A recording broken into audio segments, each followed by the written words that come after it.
I didn't know anything was wrong until the police arrived. As it turned out, Henry had been missing for 12 hours. His wife had left the front porch light on for his expected late arrival, as usual, and nestled into bed. But when she awoke the next morning, the sheets beside her were still folded flat. Hallway shouts went unanswered, as did phone calls. There was no truck in the driveway, and after a search of the house proved fruitless, she called the police to file a missing persons report. Our rural town is small, population 2,723, and because of the far proximity from large cities, we have no team to rally behind during professional sporting events. So, the pillar of the community is, and always has been, the local high school team, where fans arrive in droves to support the kids no matter the sport. Because of this outpouring of support, everyone in town knows Henry. Not only did he attend every game with gloves fashioned to resemble cougar paws, but he also had been the school custodian since the Cougars won the championship in '91. The town adored him. I adored him. So you can imagine my frustration when 3 sheriff's deputies made loops around my property while the sheriff, portly and stone-faced as ever, interrogated me about the truck they found across the road from my driveway. I told you, Henry's always parked there so my muddy driveway wouldn't get his truck dirty. I don't know why his truck is still there. What do you mean by that? The sheriff asked incredulously. My heating unit was acting up. It made rattling noises, and the house smelled like gasoline, so I needed someone to take a look. You know Henry does have jobs around town, so I called him and asked him if he would look at it. Did he? I suppose. I wasn't home. Me and some buddies watched NFL at Hooligans until late, and before you ask, no, I didn't drive drunk. So, you saw him? No. The sheriff grunted and scratched his stubbly chin. If you never saw him, then how did you know he came by? Because Henry left the back door unlocked. Oh, and he also forgot to lift up the attic ladder. When I came back inside, the house was freezing. How did he get in? I reminded him where to find the spare key. So you trust him? You two are friends? Absolutely. It may seem strange, but I've known Henry my whole life. I allowed him to do the same thing the last 2 times he's done work in my house. Let himself inside my home. Once was the patch of some drywall, and the other time he replaced the sink basin in the guest bathroom. I trust him. His last known location, and this is coming from his wife too, is this house, your house, and now he's vanished. I glowered at him and lifted myself from the couch. Are you saying I'm a suspect? No, he said with a trace of laughter. I didn't believe him. He lifted from the recliner and patted my shoulder. We're questioning everyone.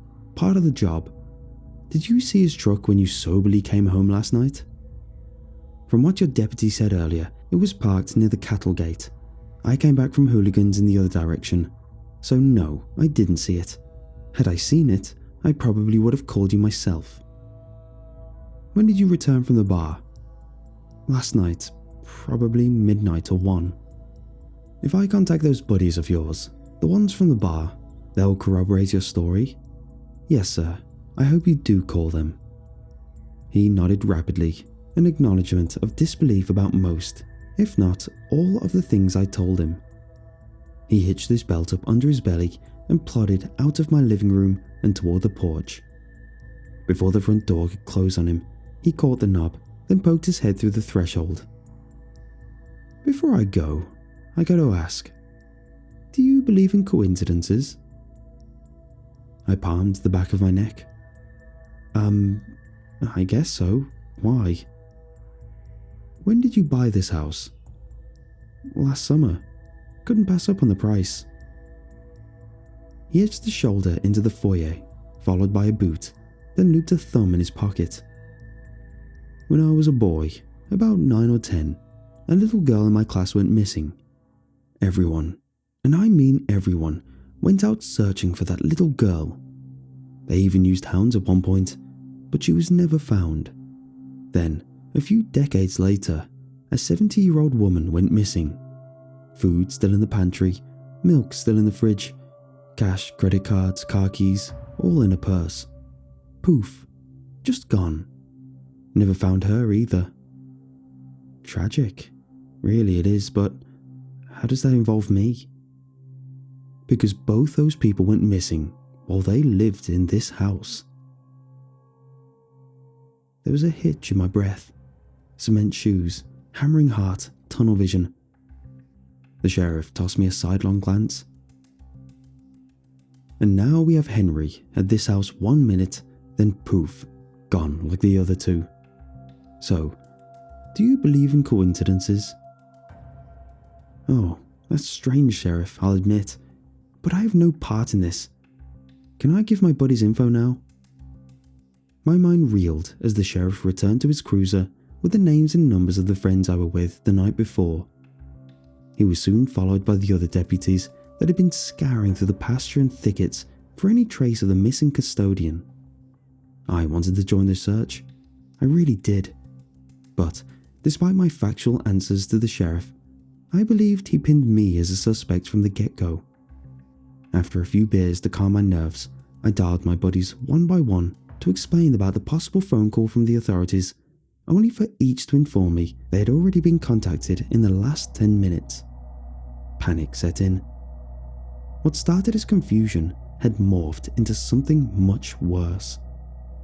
I was a suspect in the disappearance of Henry, a beloved figure in our town.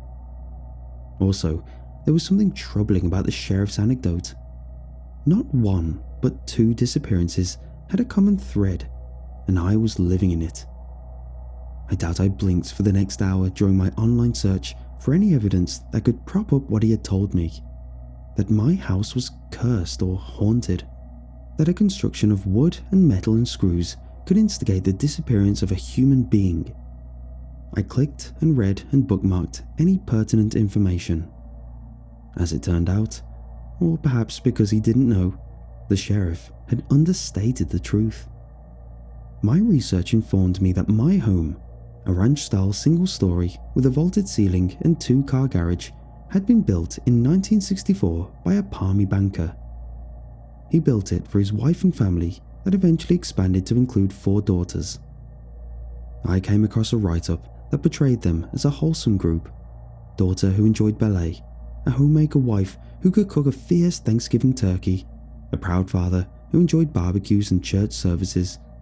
But all that changed when he claimed his bedroom window flashed with celestial light one early morning, and, upon further inspection, he discovered a hole that had been burned in the roof.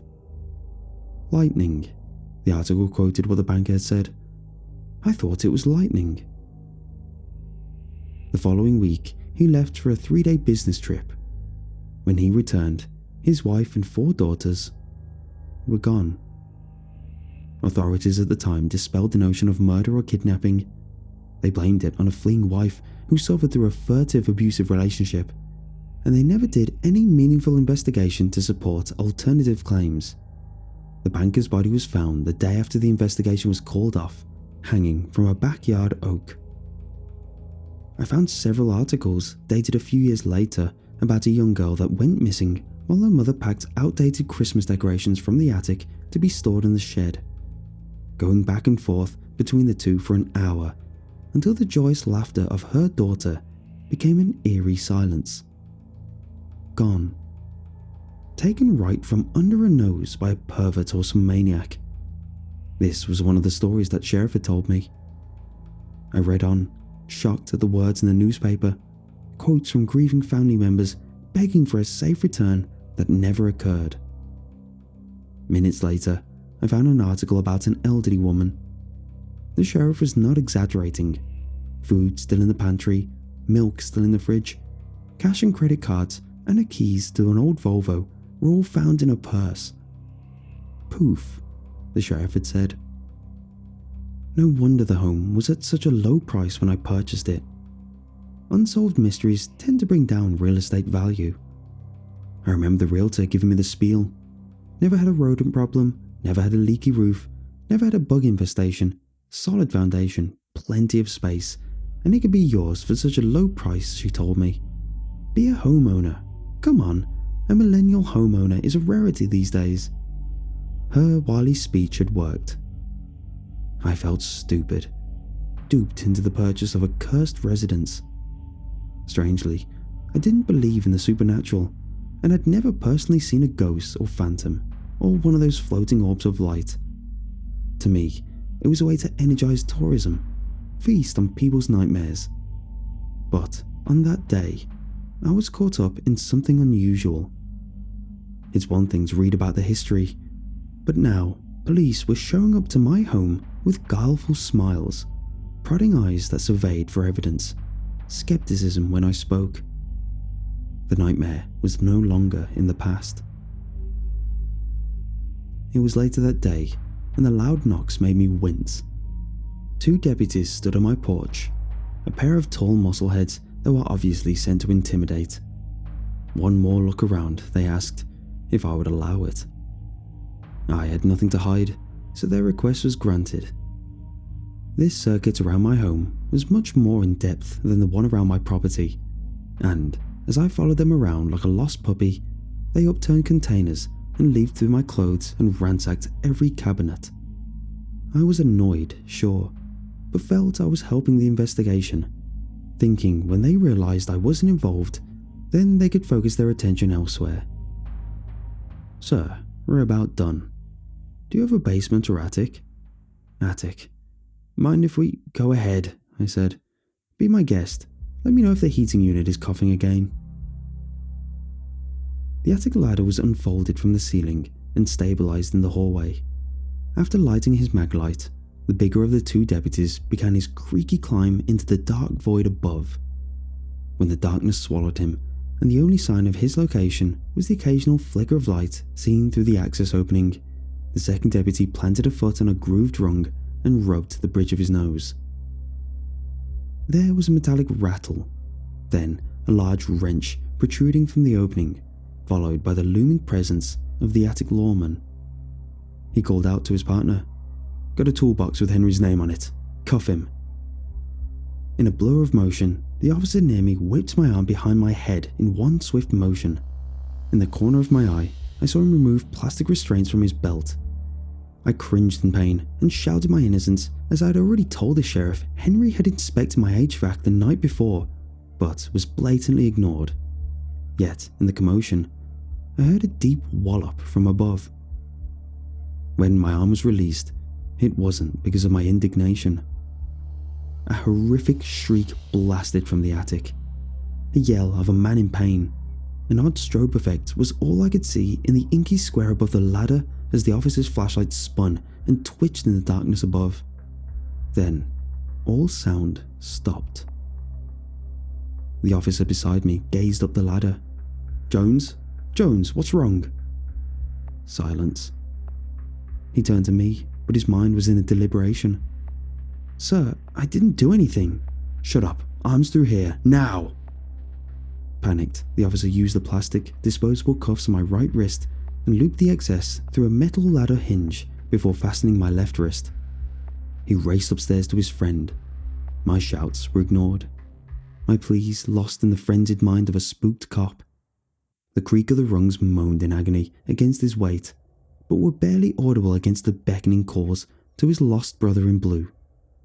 He dipped the top of his head into the lightless loft, then lifted his torch, spinning the beacon in a 360-degree angle. Once satisfied, he ascended the ladder. Darkness enveloped him. I tugged against the handcuffs, but it was pointless. I was tethered to the hinge.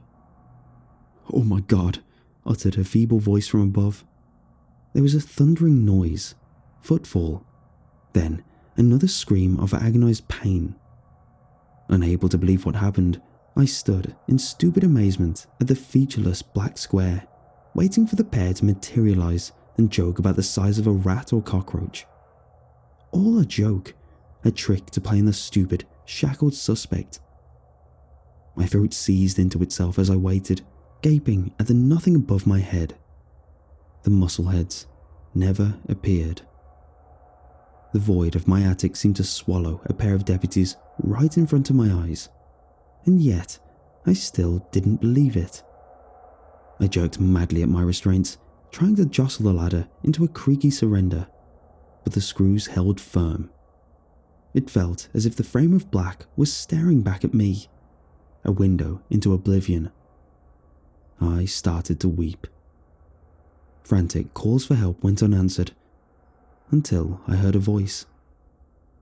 Outside, a car door slammed. Before I swiveled my head to the window, my voice rose in a shrill pitch, begging for assistance. The front door was kicked in, and the sheriff turned the corner, gun drawn. "What the hell is going on? Where's Jones and Anderson?" "They're upstairs." Before he could set a worn boot on a rung, I shouted, "No, don't." "What happened?" "Something. I don't know. Something's up there. Cut me loose." Uncertainty was swept away when he saw the terror in my face and picked up on the trembling in my voice. In a moment of judgment, he scratched under his chin and alternated with sights of me and the attic's maw. He gave a quick shrug. His pocket knife released my hands from the link, and I explained what happened as efficiently as possible. He took in a lungful of air and removed his maglite.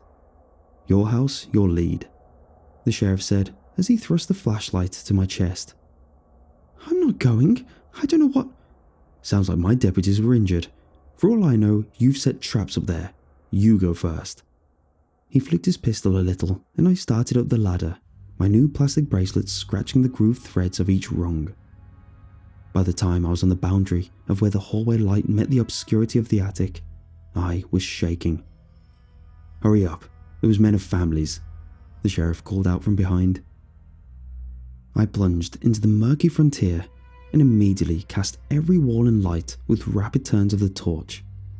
When one side was clear, I spun around to make another corner visible, then another. I got a whiff of natural gas, the smelly McCaptain doing his job, the smell of rotten eggs, sulphur, hell. The sheriff was now on the third step of the ladder. "Well?" "Nothing." "What?" "There's nothing. It's just an attic." A series of rafters ribbed the area above me, and struts rose from the attic floor to supportive beams, sending wicked shadows around the space with every turn of my wrist. Joists emerged out of fluffy pink stuff at random intervals, but were otherwise covered by heaps of the rosy clouds scattered throughout the attic. Pads of the stuff overwhelmed almost every spot my flashlight landed. I found a bundle of galvanized pipes that flowed into the heating unit. The metal casing was flipped open, and it emitted a tiny echo when it thumped. I took a step deeper into the attic, and my foot clanked against the old toolbox, the wrenches and pliers shuffling from the movement. The sheriff groaned his way up the ladder, then joined me on the plywood board that flanked the ladder opening. He removed his cell phone and turned on the flashlight app. With both lights running at once, only small drifts of darkness hugged the corners. Everything else was visible. "You son of a... Was this some kind of trick? I swear, Sheriff, they came up here. Both of them." He balanced his way to a narrow strip of plywood, holding his phone at an angle to inspect the mounts of pink to his right. I took a step on an exposed joist and kept my balance with an overhead collar tie. "Careful, don't fall through the ceiling," the sheriff warned. I looked around, amazed at the volume of vibrant colour. What's all the pink stuff? Insulation. Fiberglass insulation to be exact. I've never seen so much installed before. Kind of an overkill. It looked so delicate, like cotton candy. I reached for it. "Hey, don't touch it. Your hands will itch for hours." "Don't touch it?" I asked, bending down to get a more solid look. "Sounds dangerous." "No, it's perfectly safe if—" The narrow plank of wood gave way and the sheriff tumbled into the fluffy mass below. As I approached, he mumbled a string of vulgarity and was busy rolling on his back like an upended turtle. His palm caught a joist and began lifting himself, leveraging his weight with his knee. Then, he let out a blood-curdling scream. He tossed his phone and began yelling for help, his arms groping and reaching out for me, while the shine from his whirling phone strobed through the air. To correct the dimness and my bewilderment, I pointed my flashlight to the ailing officer and watched as his attempts to lift himself onto a joist was hindered. He grasped the wooden support and strained to roll over. When he pivoted, there was no longer cloth covering his back, but a viscous tar substance growing taut against his bare skin. I thought he had dug his heel into the pillowy fluff to gain traction, but upon a longer inspection, witnessed the fluff engulf his boot, rolling over his lower leg like clouds in the wind. By the time I set the flashlight on the ground and balanced my way down the narrow lumber, half of his body was submerged under knolls of pink. My hand embraced his, and after anchoring myself to the beam with another arm, pulled the sheriff with all of my might. He was coughing and sputtering blood, not yelling words per se, but hoarse, onomatopoeias of agony. One arm that had previously been embedded suddenly elevated into the open air, but when I reached out for it, and the muscles were steaming and pulsing, he continued to rise out of the blushy lumps as I hauled him closer to freedom. Then, the pink stuff pulled back. His hand was sucked out of my grasp. When the sheriff finished his plunge, his rotund face slipping beneath the swelling insulation, he was still and no longer calling out. I tiptoed along the beam and fetched my flashlight at the mouth of the opening before my descent. A faint mechanical whirring noise caught my attention. The smell of natural gas grew strong again and gave me an idea. Before I could find out if the insulation was sentient enough to chase its prey, I raced down the ladder and folded it up. I stood on a chair and duct taped the narrow slits of the opening in hinges, then closed every ceiling register in my home. I duct taped an ice pack around my thermostat, then set the temperature to 90. Before I exited, I stuffed a lighter in my pocket. I went to the shed and collected a pair of 5-gallon gasoline jugs that were filled to the brim. My plan was to wait 5 hours before I incinerated my home, but calls were streaming from the ownerless police cars in my driveway, so I knew my time was limited. I waited an hour, then 2. On the 3rd, I heard my name and address on the radio, so I went to work. I spent nearly 10 minutes dousing the pine straw on my roof with the gasoline, but saved enough to crudely fashion a Molotov cocktail from a strip of cloth and an empty beer bottle. I lit the cloth and tossed the flaming projectile onto my roof, just as the wailing sirens became audible. The fire caught and incinerated the pine straw in an instant. Without warning, a massive explosion obliterated half of my roof, shattering every window of my home and knocking down the east wall. Debris rained from above, and I kept under an oak tree to avoid injury. The fire took and ate its way through the attic, and ultimately my entire house. As the flames licked up the sides of my house, and the glow of the blaze burned with an unparalleled magnificence, I was handcuffed and violently tossed into the back of a deputy's cruiser. The officers watched the fire, reporting to the dispatcher about arson and homicide, begging for a fire truck as soon as possible. Looking back, I'm not sure which was more strenuous, that day or the ordeal that followed. I was treated as a murderer until a vigilant search of the charred remains of my house was finalized. No bodies were found. Refusal to believe my story was common, but I endured. After 3 years of court battles, I am a free man. Too many inconsistencies, I later found out many jurors said. Not enough evidence or motive. The reason I'm telling this story is simple. Last week, a man approached me in a diner and slid into the booth across from me. He was pale and twitchy, nervously eyeing out the window like he was being followed.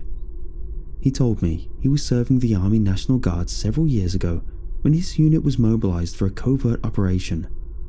Their job, he explained, was to cordon off a small quarantine zone, keep anyone from entering. Simple, routine.